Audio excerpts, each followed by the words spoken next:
नमस्कार। आज हम एक बहुत ही दिलचस्प विषय पर बात करने वाले हैं। हम समझेंगे कि उस डेटा में छिपी संरचनाओं को कैसे खोजा जाए जिस पर कोई लेबल नहीं लगा होता।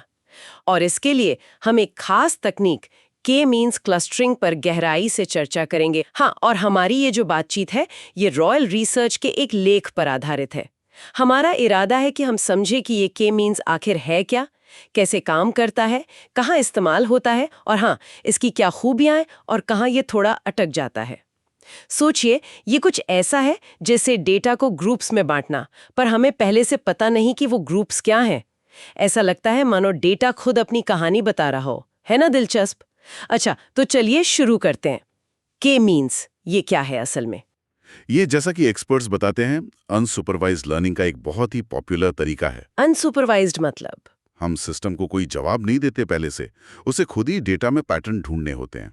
इसमें हम डेटा को के क्लस्टर्स यानी ग्रुप्स में बांटते हैं। के एक नंबर है जो हम पहले तय करते हैं, बिल्कुल।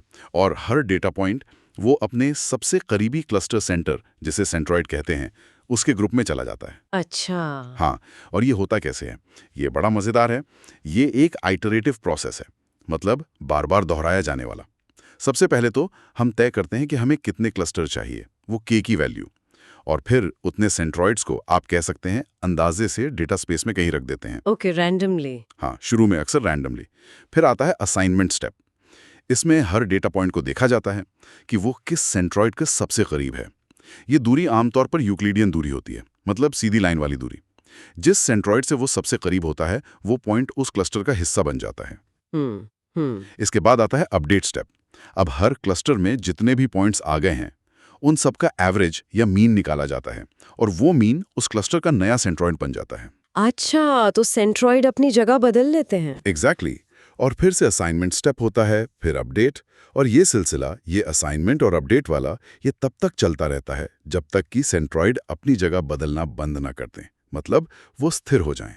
ओके। हाँ, इसका मकसद यही है कि हमें ऐसे क्लस्टर मिलें जो अंदर से कॉम्पैक्ट हों, मतलब पॉइंट्स पास पास हों, और अलग-अलग क्लस्टर एक दूसरे से दूर हों, साफ साफ अलग दिखें। ये प्रोसेस तो काफी लॉजिकल लग रहा है, पर असल दुनिया में इसका क्या फायदा? मतलब कहाँ इस्तेमाल करते हैं इसे? अरे वाह, इसके इस्तेमाल तो बहुत सारे हैं। जैसे बिजनेस में अक्सर कस्टमर्स को समझने के लिए उनके खरीदने के पैटर्न के आधार पर उन्हें ग्रुप्स में बांटा जा सकता है। इसे मार्केट सेगमेंटेशन कहते हैं ना। हाँ, बिल्कुल। मार्केट सेगमेंटेशन एक बहुत कॉमन एप्लीकेशन है। और सोचिए, इमेज कंप्रेशन में भी इसका यूज होता है। Image compression? वो कैसे? हाँ, तस्वीर में जो लाखों रंग होते हैं, उन्हें कम करके कुछ मुख्य रंगों में बदला जा सकता है के मीन्स से। इससे इमेज का फाइल साइज कम हो जाता है। अच्छा, ये तो बढ़िया है। और भी हैं। जैसे बहुत सारे डॉक्यूमेंट्स हैं, उन्हें टॉपिक के हिसाब से अपने आप ग्रुप करना हो, या फिर अनोमली डिटेक्शन, मतलब कुछ असामान्य सा ढूंढना, जैसे क्रेडिट कार्ड फ्रॉड के पैटर्न। हाँ, यहाँ तक कि बायोलॉजी में, जीनोमिक्स में एक जैसे जेनेटिक एक्सप्रेशन वाले जीन्स को ग्रुप करने में भी इसका इस्तेमाल होता है। कमाल है। और मतलब ये तकनीक तो काफ़ी वर्सेटाइल है, कई अलग-अलग फील्ड्स में काम आती है। बिल्कुल। और यही इसकी एक बड़ी खूबी है, इसकी वर्सेटैलिटी। ये समझने और लागू करने में भी ये काफ़ी आसान है, और बड़े डेटा सेट पर भी ये काफ़ी तेज़ी से काम करता है, एफिशिएंट है। अच्छा, तो ये तो हुए फायदे, पर हर तकनीक की तरह इसके कुछ सीमाएं या कमजोरियां भी होंगी। हाँ, बिल्कुल है। जैसा आपने कहा, कोई भी तकनीक परफेक्ट नहीं होती। के मीन्स की कुछ चुनौतियां हैं। एक तो वो के की सही वैल्यू चुनना, कितने क्लस्टर बनाने हैं ये पहले से बताना पड़ता है, और सही नंबर चुनना कई बार मुश्किल होता है। हाँ, ये कैसे पता चलेगा कि 5 क्लस्टर सही हैं या 10? सही बात है। दूसरी चुनौती है इसकी सेंसिटिविटी। ये शुरू में जो हम रैंडम सेंट्रॉइड चुनते हैं ना, उनकी पोजीशन पर इसका फाइनल रिजल्ट काफी निर्भर करता है। अलग शुरुआत से अलग नतीजे आ सकते हैं। ओह, तो मतलब रिजल्ट कंसिस्टेंट नहीं हो सकता। हो सकता है, लेकिन गारंटी नहीं। और एक और बड़ी सीमा है, के मीन्स ये मानकर चलता है कि क्लस्टर गोल या स्फेरिकल शेप के होंगे। अगर असलियत में डेटा के ग्रुप्स किसी और शेप के हैं, जैसे लंबे या टेढ़े मेढ़े, तो के मीन्स उन्हें ठीक से पकड़ नहीं पाता। अच्छा, तो ये गोल वाले क्लस्टर ही अच्छे से ढूंढ पाता है। हाँ, मोटे तौर पर। तो इसकी सादगी ही इसकी ताकत भी है, और कुछ मामलों में कमजोरी भी। तो अगर ये दिक्कतें हैं, जैसे के चुनना या वो शुरुआती सेंट्रॉइड्स वाली बात, तो क्या इनसे निपटने के कुछ तरीके भी हैं, या बस हमें इनसे समझौता करना पड़ता है? नहीं नहीं, तरीके हैं, बिल्कुल हैं। डेटा साइंटिस्ट ने इन पर काम किया है। जैसे के की सही वैल्यू का अंदाजा लगाने के लिए एक पॉपुलर तरीका है एल्बो मेथड। एल्बो मेथड, कोनी वाला तरीका। हाँ, कुछ वैसा ही। इसमें हम अलग-अलग के वैल्यूज के लिए क्लस्टरिंग करते हैं और एक मैट्रिक जैसे WCS को प्लॉट करते हैं। ग्राफ में जहाँ एक कोनी जैसा मोड़ आता है, वो अक्सर के की एक अच्छी वैल्यू का संकेत देता है। अच्छा, इंटरेस्टिंग। और वो शुरुआती सेंट्रॉइड वाली समस्या के लिए एक बेहतर तकनीक है के मीन्स प्लस प्लस।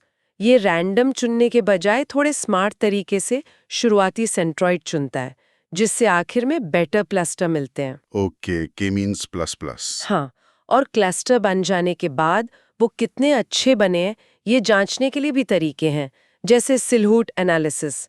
ये बताता है कि हर पॉइंट अपने क्लस्टर में कितना फिट है और दूसरे क्लस्टरों से कितना अलग है। अच्छा, तो मतलब सिर्फ क्लस्टर बना के छोड़ नहीं देना है, उनकी क्वालिटी भी चेक करनी है। बिल्कुल, ये जरूरी है। ये सब सुनने में तो ठीक लग रहा है, पर मान लीजिए किसी को इसे असल में इस्तेमाल करना हो, कोड लिखना हो, क्या ये बहुत मुश्किल है? नहीं, एक्चुअली आजकल ये काफ़ी आसान हो गया है। पाइथन जैसी प्रोग्रामिंग लैंग्वेज में बहुत अच्छी लाइब्रेरीज हैं, जैसे साइकिट लर्न। उनमें के मीन्स और ये सब जो हमने डिस्कस किया, एल्बो मेथड, के मीन्स प्लस प्लस, सिल्वर्ट स्कोर, ये सब लागू करना बहुत सीधा है। कुछ ही लाइन के कोड से आप इसे अपनी डेटा पर चला सकते हैं। अच्छा, तो टूल्स उपलब्ध हैं। हाँ, बिल्कुल। तो अगर हम समराइज करें, के मीन्स क्लस्टरिंग एक बहुत ही फंडामेंटल और पावरफुल टूल है।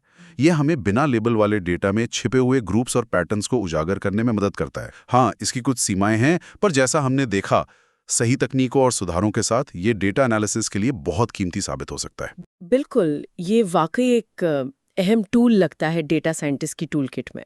और जाते जाते एक सोचने वाली बात, अगर के मीन्स बिना किसी बाहरी ज्ञान के अपने आप डेटा में समूह ढूंढ सकता है, तो क्या हमारे अपने काम में या हमारे आसपास की दुनिया में ऐसे ही अनदेखे समूह या पैटर्न हो सकते हैं, जिन्हें हम शायद बस इसलिए नहीं देख पा रहे क्योंकि हम सही नज़रिए से या सही टूल से देख नहीं रहे? सोचने वाली बात है ना?